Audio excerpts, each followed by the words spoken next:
Hello, everyone, and welcome to the latest LPL Market Signals podcast. Jeff Bookbinder here, your host for this week, with my friend and colleague, Adam Turnquist. It is July 1st, 2024, as we are recording this. So happy July 4th week. Happy early birthday, America. Adam, how are you today? I am good. Getting excited for the 4th of July. Still have some fireworks shopping to do, hopefully today, but getting pumped up for it. We got good weather here in the Midwest. Yeah, Wisconsin, certainly a place where I'm sure you can get them. Oh, yeah. Probably a little harder where I'm at. Well, we just go up to New Hampshire, folks in Massachusetts, so not too far. So everybody be safe this holiday, first of all. So here's our agenda for this week. We're going to have a quick recap of last week's market action, as we always do. Then we'll get into the charts, which of course is Adam's specialty. So you picked three charts in particular to go over this week. Next, I think it's three charts. Next, we'll talk about seasonality. July is a good seasonal month. Spoiler alert. And the first half is particularly strong. Next, the weekly market commentary this week is on earnings season, an earnings preview. We're a little early because next week we're going to publish our mid-year outlook, and we really don't want to distract from that with too many other things going on. So look for our mid-year outlook to be released on the 9th. And certainly that'll be available on LPL.com, just like the weekly commentaries are. So looking forward to that. So we're a little early on earnings season, but the 12th is when the big banks report. So not too early. Then we'll close with the preview of the week ahead. Even though it's a holiday week, we've got very important economic data certainly coming this week. So we'll get into that too. So we'll start with last week's market recap. We closed out, not only a week, but closed out a month, closed out a quarter, and closed out the half. All positive except for the week, but we'll call it flat on the S&P. I guess the Russell 2000 was the standout. I mean, we haven't really seen, Adam, enough to get excited about small caps. We still have a neutral view. Have you seen anything out of the Russell 2000 lately that gets you more interested, or no? No, other than fits and starts of some outperformance. But when you look at the chart of the Russell right now, it's just range bound. So neutral makes sense technically. Still needs to get through those December highs to really participate in this bull market. And I think that would be a good sign for that rotation we're looking for. Just not seeing it in small caps right now. Yeah, I think when we do get the rotation, you're going to probably see better performance out of small. And then on the sector side, probably cyclical value. So that's where we're kind of barbelling things, right? We don't want to be underweight tech. We don't want to be underweight mega cap tech. So we're still generally speaking neutral those areas, but also positive on industrials, which is cyclical value, and positive on energy, also cyclical value. Great week for energy last week. Looks like, I mean, it's not a good reason, right? Geopolitical conflict. But it looks like that is finally starting to, boost the energy sector. So it's still, we think, a pretty decent hedge against, potentially widening conflict in the Middle East. You didn't see it help natural gas, but we did get a little bit of a bounce in crude. You'll see that on the next page. So energy, a big winner last week. Communication services, which of course has a lot of digital media, mega cap tech. With Alphabet and Meta. So strong week for that sector as well. And of course, that meant you had a great week for growth. The comm services is a very growthy sector, and consumer discretionary also outperformed, also a growthy sector. Anything catch your eye, Adam, in terms of sector performance last week? Just going back to comm services, an area that we like, obviously, from our strategic and tactical asset allocation committee. You can see year to date up 27%. Sounds like a big number, maybe due for a bit of a breather, but it's not even breaking out to record highs yet. It's just getting close to that breakout point. So typically when you hit new highs, momentum continues. So that rally, I think, could have some legs if we get that breakout point in comm services. So that's a sector to watch over the coming weeks. Yeah, absolutely. Been a big winner this year for sure, but is getting a little less attention than just basic tech. Also a little bit more diversified than tech. More on that a little bit later. Turning to international markets, of course, all eyes on the French elections. The market has liked the prospects for the far right National Rally Party to not get an overwhelming majority. The phrase gridlock, stocks like gridlock, it comes to mind. You're seeing a bounce in Europe today, which is helping the euro. But certainly last week, political uncertainty ahead of the first round of the elections there was an issue. So you saw the French market underperform. Still, it was a decent week for international, with EFA little changed, well, up a little bit, 0.4%, and emerging markets little changed. Anything internationally that you think is interesting here, Adam? Definitely the CAC 40. We had the election uncertainty, we'll call it, when Macron called the snap election. CAC 40 dropped right to its 200-day moving average, interestingly enough, and that's where buyers came in, started to bid that up. And I don't know if it's a playbook to potential US election drama, but you look at what happened in India. We had a big drop in Indian markets with Modi losing some of his majority there, and a big bounce back to record highs in some of the major Indian indices. Same thing in the CAC 40, at least for now, we're seeing a bounce back, a pretty sizable one as well. So something to keep in mind from some of this near-term noise, the longer-term picture and the longer-term trend seems to outweigh and have a little bit more impact. Yeah, the French CAC 40 has gotten back about half of its losses from last week today, even though the tape isn't particularly strong. We're recording this early afternoon on Monday. I guess last thing, nice bounce back in Japan. We still have a currency volatility problem there. But if you can look beyond maybe this challenging period for the yen, we still think the Japan equity market is an attractive opportunity within the developed international universe. So turning to bonds, commodities, and currencies, speaking of the yen. So treasuries were down last week, and it's, the economic data didn't really give treasuries an excuse to sell off. So, I think the political environment is really the bigger story there. We know that Biden and Trump, regardless of who wins, are going to be bad for the deficit. That's no surprise to anybody listening, I'm sure.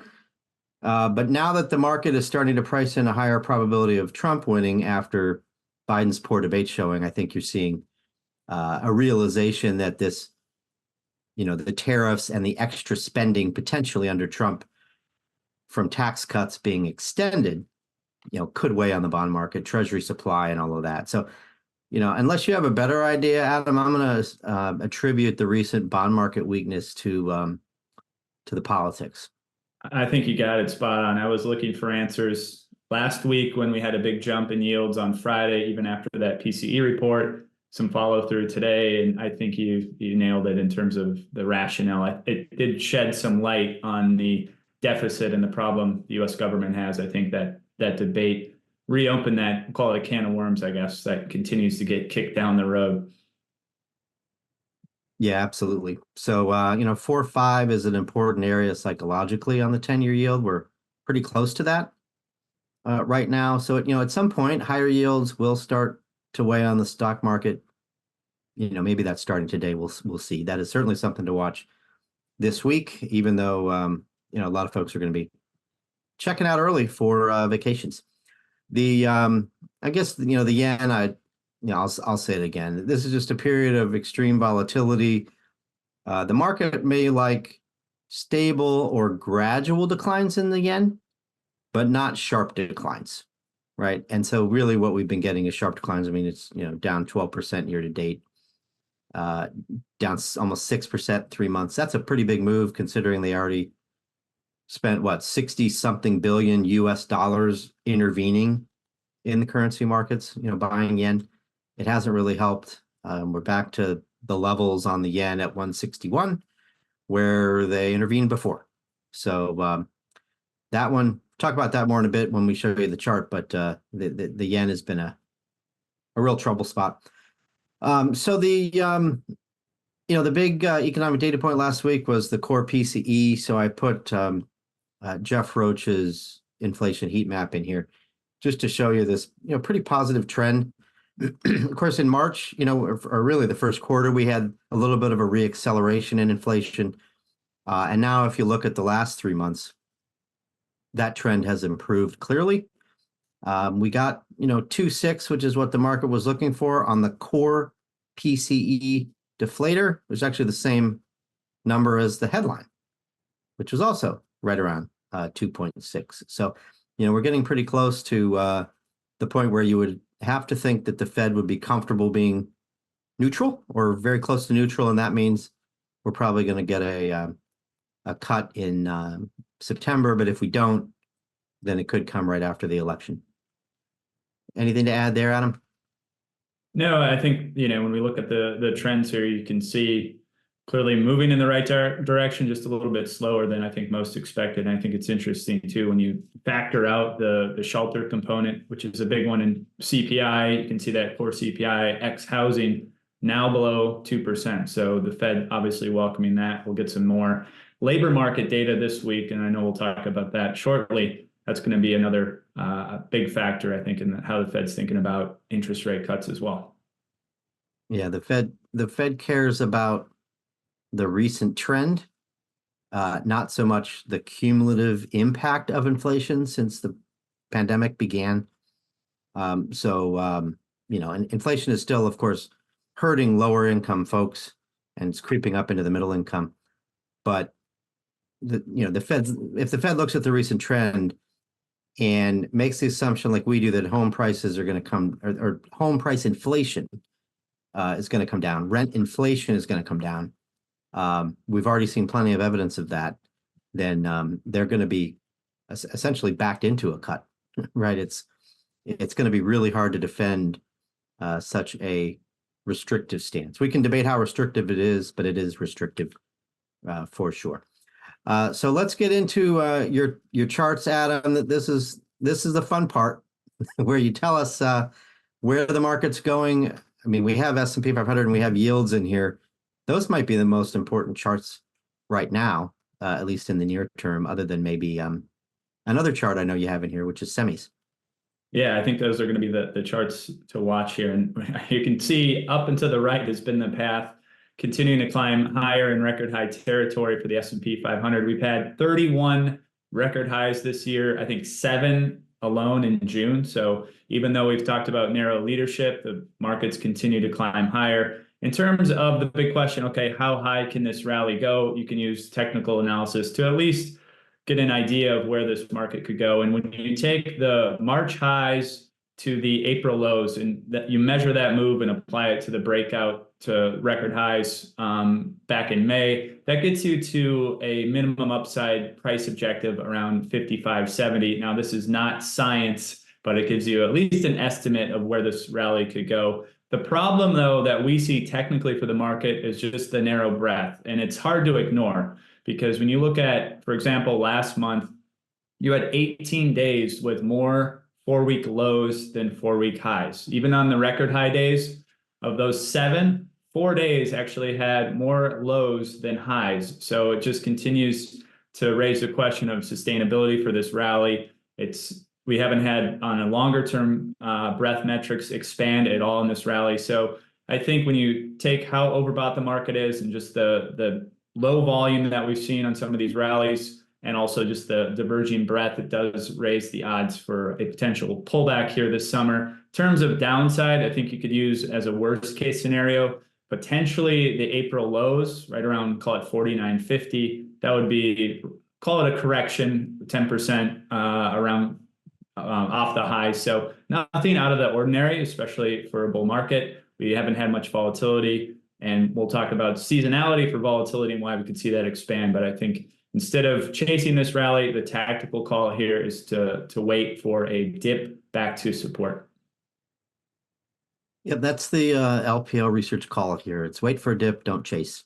Certainly consistent with that technical outlook that you just shared, Adam. I just sort of talked up yields as important. So what are we seeing here? This looks a little bit ominous to me, to my amateur chart reading skills. That's the correct call here. Not a technical term, I guess, but you can see we've just when we thought we were safe with lower yields as we broke below the 200-day moving average, had a big bounce back last week. I think 10-year yields are up 14 basis points on the week. Most of that was on Friday. And you can see we're right at this inflection point, right at the upper end of this declining price channel. We start getting through that channel and through the 50-day moving average. That does shift the risk profile to upside risk for yields. And in terms of upside, where could we go? You'd use the late May highs around 464 as the next major resistance. Momentum indicators in the bottom panel, that the relative strength index suggests some of the downside momentum in yields is waning, getting close to, now we're actually in bull market territory or bull territory for the RSI indicator, suggesting this latest move higher could have some room to go. So definitely a chart to watch this week is really to see if we can break through this rising price channel. You can see it was rejected the last time we were near these levels, but lots of price action left until we get through really through the week here. Yeah, it feels like a yield curve steepener trade too, right? If you assume it, obviously it's far from over, but if you assume like the betting odds are saying that Trump wins, then you've got potential for, Fed cuts at the same time you have additional deficit spending, right? With the tax cuts being extended, and that's bearish for the long bond, right? There's your potential yield curve steepener. So I think that's the market direction now. But probably more important to that is stocks have not behaved well when yields have made runs at 5%, right? That's what set the lows last year. If we make another run at 5, I think you're going to see the same thing. I think the stock market might not be able to withstand that. So yields very important to watch here. It's behavior of the market, but it's also just valuations, right? Higher yields fundamentally make stocks worth less because their future cash flows are worth less. And it's a hindrance on the economy because you're raising borrowing costs. So cannot overstate yields. And I'm an equity guy, and I'm saying you cannot overstate the importance of yields here. We'll watch that closely, of course. All right. Well, next is semis, and I know this is clearly getting as much attention as just about any segment of the market, and probably rightfully so. Not just because it's done so well, but it's also a huge weight in the S&P 500. It's a huge weight in tech, and therefore, I think it's the biggest weight of any industry group in the entire market. Yeah, I think you're correct. And going back to the valuation argument, I'll let you chime in on semiconductor valuation, given this huge rally we've seen. But when you break it down, at least on a shorter term basis, you're starting to see the SOX semiconductor index slip. And you can see it breaking a steeper uptrend right around the 20-day moving average, just starting to break that. You have some additional support at the 50-day right around 50.87, but if you start breaking through that 50-day moving average, that overlaps with the March highs as well. You could be talking about the SOX index going back to the 200-day moving average around, and here 43, 42. So a pretty big pullback in the semiconductor space. And if you think about market leadership off the bear market lows, even going to October 2022, semiconductors have been very consistent in terms of that leadership. It looks a little bit stretched even on a relative basis for the S&P 500, so could be due for a little bit of a breather as well. We ran some technical indicators on this chart showing the PPO indicator, so the percent price oscillator. Think of that as MACD, but in percentage terms, and I'll spare you all the technical details, but you can use it for buy and sell signals. And the important message here is we just got a sell signal in that indicator.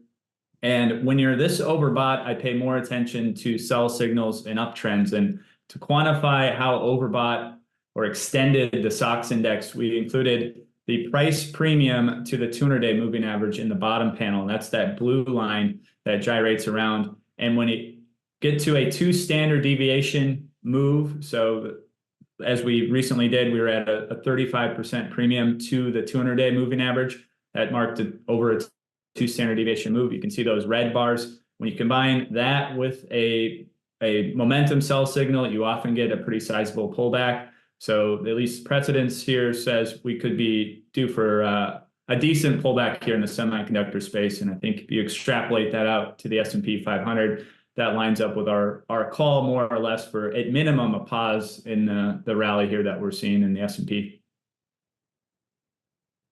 Yeah, I think on the valuation side, it's probably not going to be any surprise to folks that the valuations are elevated. Of course, NVIDIA is a big piece of this, but the growth has been so strong. I mean, NVIDIA by itself has been moving S&P 500 earnings by 2+ points in recent quarters, right? I mean, it's a massive weight. So I would argue that the valuations are probably mostly justified.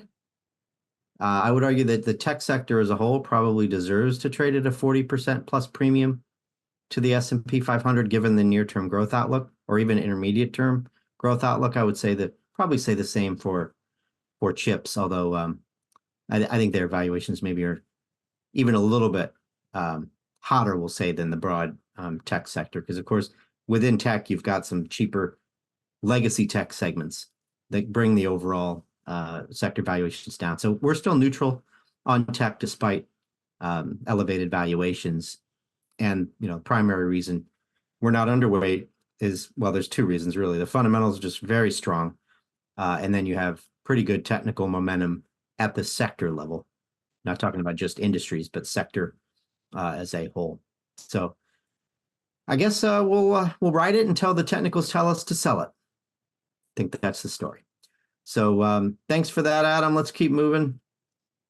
We've got some seasonal charts here. I guess we stretch the definition of seasonality maybe a little bit with the correlation chart, but it's still basically telling us about a historical pattern that we want to pay attention to.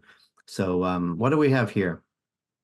So now that we're in July, we looked at first half versus second half returns, and we broke it down a few different ways for the S&P 500 here. This is all going back to 1950. So if you just look at the average second half for the S&P 500, you're higher 4.8 or by an average of 4.8%.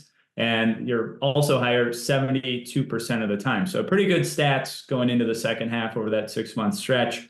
However, when you have good momentum, as we did in the first half, and gains of at least 10%, you can see on the bar chart, average returns for the second half, you're up 7.7%, higher 83% of the time. And even when you look at the other side of the equation, the drawdowns tend to be a little bit more limited when you have that first half momentum. You can see second half, the average max drawdown about 9%. Versus 10% for all second halves. And even during election years, drawdowns are about 10%. Those tend to happen more toward the election, and that's where volatility really picks up. But overall, I think seasonality suggests to our call is really to buy the dip, because you tend to get momentum to continue longer term. Yeah, you can look at this data and obviously decide that you're probably going to get a correction. But most years, whether it's a good first half, a bad first half, election year or no election year, you almost always get 10% corrections at some point. We've only had 5.5 so far. That's our max drawdown year to date. So it's really not a bold call at all to say we're going to get a correction at some point to buy. I guess the hard part is to know when it's going to start. Seasonality tells you maybe it's a couple months off, but you never know what kind of catalyst you're going to get. The bottom line, though, again, is we would be looking to buy the dip, not chase this rally. I guess the other thing I'll add, I mean, the best 2-week period of the year is the first half of July. Going back, I think that might even go back to 1928. You can correct me if I'm wrong, Adam. But so this first half of July has a very positive seasonal factor. I mean, part of it I think has to do with rebalancing. Right. But I think it's more than that. Well, part of it has to do with earnings season, right, which starts in mid-July. And then maybe there's some sort of vacation lift in there. Maybe a patriotic lift. How about that? Yeah, there you go. Because of the July 4th holiday. All of those things probably weighing in and lead to a really strong first half. So And it's a great Obviously, one for anything. tech too, as well, to highlight, which is obviously a heavier weight within the S&P, or the heaviest weight. Tech, second best sector in July, next to real estate.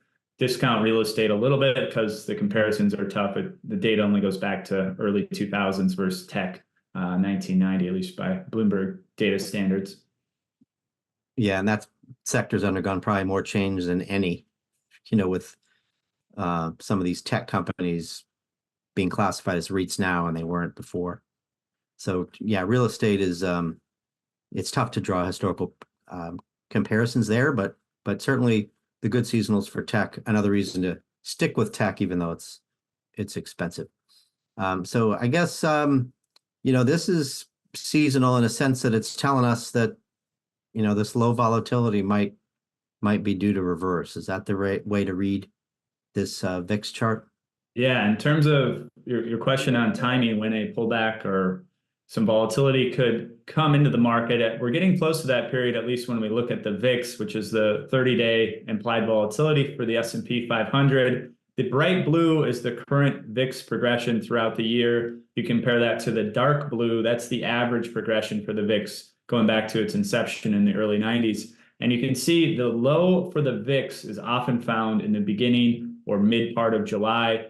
Volatility tends to creep up and then peak around the late September, early October timeframe. We also included election years for the VIX and how it progresses, and it's pretty interesting, especially when you compare it to this year. You have a pronounced spike in the first quarter for volatility, and then you fade down into, call it the August timeframe is when you trough, and then you have another more pronounced peak in the right around election day. Actually is the peak for the VIX index during election years. Probably no surprise given some of the unknown and uncertainty going into election night. And also I think the first peak, that first spike is really due maybe to Super Tuesday and some of the uncertainty over the candidates as they figure out who's going to be on the ticket for the fall. Well, seems like we have a little uncertainty about the candidates this time too, but maybe not the kind that we've gotten historically. Anyhow, that's really interesting. Well, first thing that jumps out at you is, wow, the VIX is so low now, Yeah. right? And it just can't stay low forever. So at some point, this thing's going to move higher. You have some structural things maybe depressing it. For those who don't know, the VIX is just using the options market to figure out implied volatility, right? How much volatility are markets pricing in the forward-looking options market? So that's first, right? Volatility is very, very low, but then you're right. I mean, right before the election, that's potentially a time to peak. So we'll see, but certainly the seasonals turn negative in August. So call it August through October. That's kind of the period to look at where you might get a good opportunity to buy low. So here's where we stretch the definition of seasonality, because this really isn't seasonal, but it is a historical pattern, I guess, that you've identified, which is both good news and bad news, right? Depending on which year you think this looks like, you could be running away screaming, or you could be pretty excited about second half.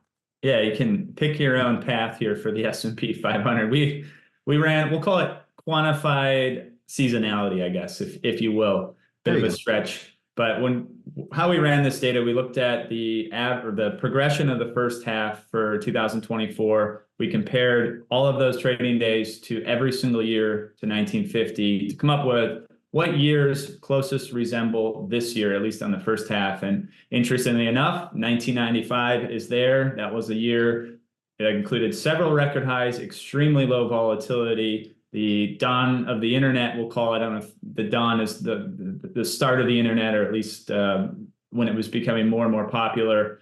I was only 11 at the time, so I don't quite remember having the internet, but and then, of course, the Fed soft landing. I think that's the closest analog or most used analog going back to that year. But it also rhymes with this year. And you can see average or the first half return for 1995, you're up 18.6%. Very strong second half as well, with very low volatility. You can see the drawdown in the second half was only 2.5%. And that year had the lowest drawdown on record for the S&P 500. Then you compare it to, let's just go to 1987, because I'm sure that's sticking out in a lot of people's minds.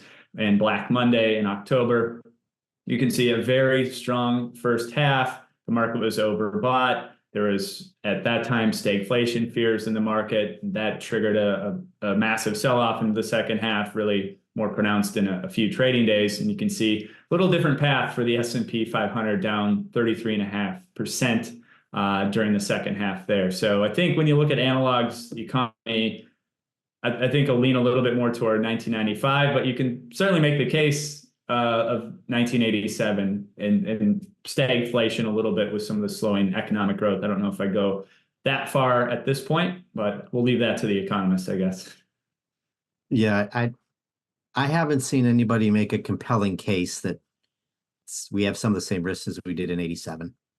So we'll just leave that out maybe, and use the parallel between soft landing, easy Fed or Fed pause, and generally tech innovation working for you. I think that leads you to these other periods as better comps. So let's hope so, because yeah, exactly. Nobody wants another 87. I have well, they're not that faint. I have memories of 87. My dad's in the business, and so I remember being really pleasantly surprised at how quickly the market came back from that. Right? I mean, I think we basically dug ourselves completely out of that hole in a little over 6 months, if I'm not mistaken. So that was a good lesson to learn, that it's really about the fundamental value of companies. It's not the sort of gimmicks going on in the options market, right? That's going to dictate your sustained value, right? These are just valuations of future cash flows for companies aggregated up. So that was real good to see. I also, unfortunately, am old enough to remember having internet in 1995, but we won't go more into that because it'll just make me feel old. Let's talk earnings, a much more pleasant discussion than how old I am.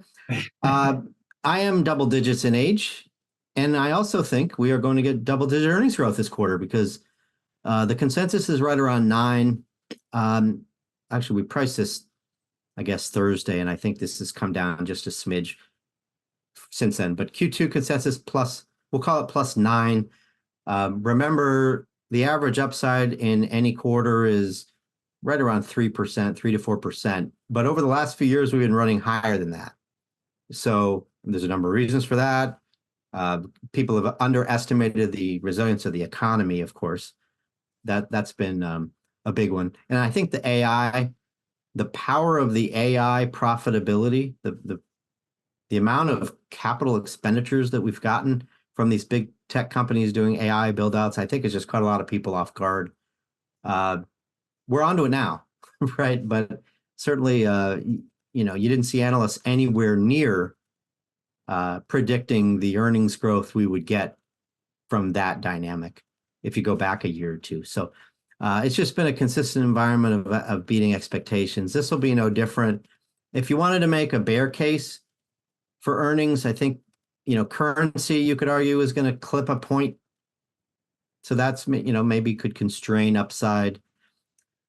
Manufacturing data like the ISM, which we'll get this week, that is not particularly strong. Historically, that correlates to earnings. So maybe that suggests that the earnings growth won't be, much more than 9%. I get it. That's kind of it. I mean, the Atlanta Fed GDP Now trackers pointing to 2% growth in Q2. We've had disinflation, not a ton of disinflation, but we've had disinflation, and that should be supportive of earnings. And then, the tech boom continues. So, it's hard to make a bear case. We'll probably end up with about half of the earnings growth coming from big tech. And if the recent quarters are any indication, big tech's going to beat expectations soundly, and that alone will get us over 10.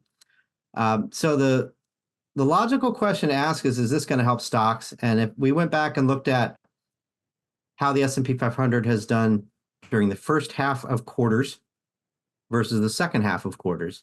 So now we're in the first half of a quarter, and that's where the earnings come primarily. So it'll be July 1 to August 15th. Just to keep the analysis simple, I just use that guess it's basically 45 days. That 45 days versus the subsequent 45 days. And stocks tend to do better in the first half of the quarter. Where the earnings are, those are the blue bars. Average gain 4%. And then on the other half, the orange bars average flat. So, obviously there's some outliers here. 4% versus 0. Not super dramatic. But I think this shows you, and you can look at batting averages. The batting average for gains first half of quarters has been very good, right? There's only 2 down periods here. I think you can say odds are stocks go up during this earnings season. Now, that doesn't change the fact that we're waiting for a dip and we think this rally has to maybe pause, consolidate, whatever you want to call it. But the earnings piece of this, we think will be supportive, again, just based on this this data alone. And then last thing, and I'll send it back to you, Adam, for any comments you have on earnings. Estimates have been incredibly resilient. I said this last quarter, and estimates for 2025 have actually gone up since then, which is really almost hard to believe. This is I call this a 10-to-1 event in the weekly market commentary. In other words, something that happens less than 10% of the time. I think that might even be sort of understating, how unusual this is for earnings estimates this far out to be rising like they have. The 25 estimate is in orange, and then on the bottom here is the 2024 estimate. S&P 500 earnings, it's a 243. It's been a 243 all year, basically. Remember, these estimates normally fall, and they normally fall a lot. So much better outcome. It's just estimates. It's not reality yet. But this is really impressive, and I think AI is a big reason. What do you think, Adam? I think that's a big factor in all of this. And go back to valuations and where the market is trading or tech sector, that AI theme seems to make investors overlook some of the valuations. And maybe it's this time is different type of analog, but I think that's supporting it. Also, just the momentum behind earnings. Keep in mind, we were in an earnings recession not too long ago, so we're still coming out of that. And you've made the point for a while now how earnings are going to broaden out beyond just the mega caps. We're going to see additional contributions at the sector level. I think that's an important factor as well as we look at the second half and really the strength of the overall earnings picture for the S&P 500. So it should be an interesting earnings season, I think, to see if we can at least hit the bar, if not beat the bar for the S&P here. Yeah, that's right. Good point about the earnings broadening out. We're not there yet. You're still looking at half the market earnings being driven by mega cap tech. But as you get into 2025, you may actually see some of these other areas of the market, like whether you measure equal weight S&P or you just measure earnings growth for cyclical value. However you want to do it, I think we're going to see these other areas keep up starting early next year. We'll see how it goes, but still a ways off. So let's turn to the week ahead here. Before we wrap, we're not going to get earnings yet, although we got some May quarter end company results already, and they've been a little bit disappointing, I guess. Well, FedEx wasn't, but Nike sure was. So I think the highlight of the week is going to be the payroll number, but I'm a huge ISM guy. So I actually think the ISM matters just as much because you get the prices paid piece, which is inflation, and you get services, right, which is the majority of the economy. So I think that index is going to be really important too. I think payrolls, well, at least based on talking to our economist, Jeff Roach, payrolls are a little bit at risk of upside. You can argue whether that's good or bad in this environment where everybody's watching the Fed. I'm going to say it's good. So maybe a little bit better than 188, which is the Bloomberg consensus. Thoughts, Adam, on the jobs or anything else this week? I agree on the payrolls really being the marquee events. And also, look, good payrolls is, I think, obviously good for a good sign for the economy. Maybe on a short-term basis, if payrolls come in hot, the market might not like that because it prolongs the rate cut expectation. But on a long-term basis, if the labor market's holding up, it's generally a good sign for the economy holding up as well. Right. Yeah. I mean, I guess too hot would be bad when earnings or when interest rates are rising. Right. We're already getting concerned about an uptick in deficit spending and higher rates. So if you get a blowout number, I think the market would be a little skittish on that. But as long as it's in the range, I don't know, 150 to 250, I don't think you're going to get a dramatic move higher in yields. Of course, we also have to watch the wage number, right? The average hourly earnings. We want to see that tick down.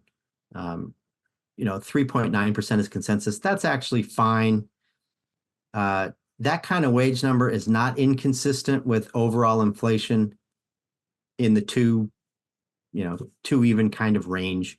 So don't get too caught up in that, but we just want the trajectory to continue down a little bit before that number plateaus. So we'll be watching that closely in addition to all this ISM data this week. So they're going to cram a lot of big data points into a short week because we only have, of course, 4 days, but really it's going to be 3 days, I think, where investors are paying attention. And that might even be stretching it. Maybe 2 days. How many days are you going to be paying attention to markets this week, Adam?